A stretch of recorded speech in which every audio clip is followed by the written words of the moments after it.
Сгушена в същинска средна гора, Копривщица пази тишината на калдъръма и шепота на миналото, вплетени във всяка къща и всеки двор.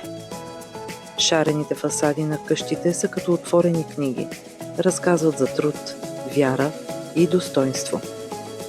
В Копривщица историята не стои зад витрини, тя върви редом с теб, диша с планинския въздух и те кани да се вслушаш.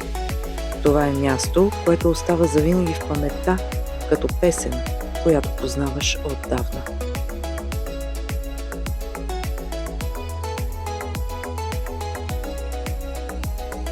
Захари Стоянов казва, Копривщица е била цели векове република, без сенат и министри, без харти и президенти, 10 пъти по-либерална от френската и 100 пъти по-демократическа от американската.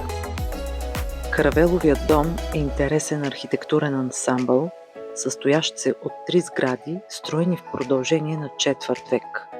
Зимна къща, стопанска сграда и лятна къща, представляващи бита на копривщенци от периода на българското възраждане.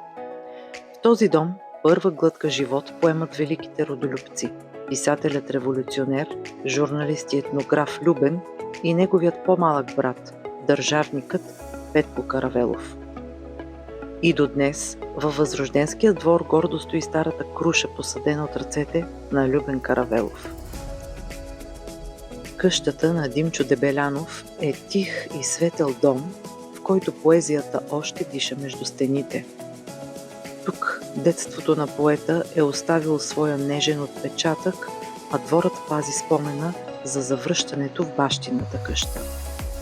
Възрожденската архитектура и автентичната обстановка разказват за скромност, чувствителност и дълбока вътрешна свобода. Музеят съхранява лични вещи, снимки и ръкописи на поета.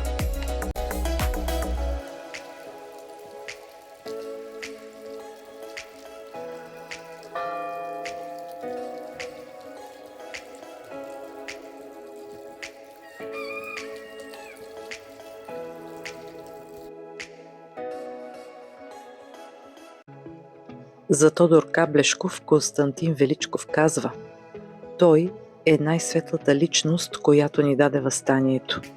Други заемат в него по-широко място. Никой не го надминава по силата на безкористието на чувствата, които внесе в революционното дело.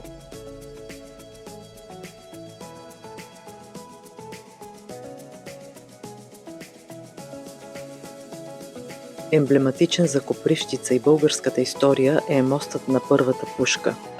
Известен е на всички българи с това, че на 20 април 1876 г. въстаникът Георги Тиханек изстрелва първия изстрел, който оповестява началото на априлското въстание.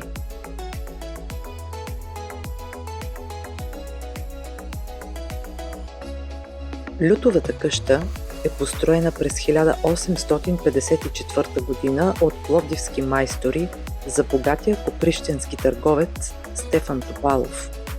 Тя е ценен паметник на възрожденската архитектура с характерни стенописи и дърворезба. Интересен експонат са плъстите. Това са нетакани текстилни произведения.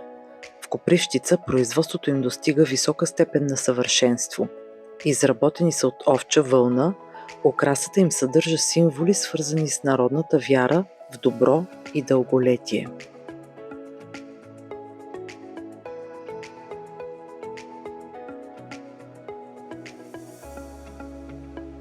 Обичам този град, където природата разбърква акварели, казва Димчо Дебелянов. За мен той е обич закъсняла и като обич закъсняла ме ранява, пречиства ме от всяка грешна слава, при мисълта, че тук България е оцеляла. Копривщица, магия и любов, Копривщица, единствена и свята. За някои тя е рая на земята, за мене тишина и благослов. В този дом през 1843 г. е роден Георги Бенковски, една от най-ярките личности в историята на българските национално-освободителни борби. Истинското му име е Гаврил Хлътев. През 1875 г. той се установява в Румъния, където под въздействието на революционната преса и българските емигрантски среди намира своето призвание – борбата за освобождението на България. В началото на 1876 Хлътев пристига в България под чуждото име Георги Бенковски, революционен псевдоним, с който Гаврил се записва завинаги в историята на своя народ. Въстанието избухва в Копривщица на 20 април 1876 г.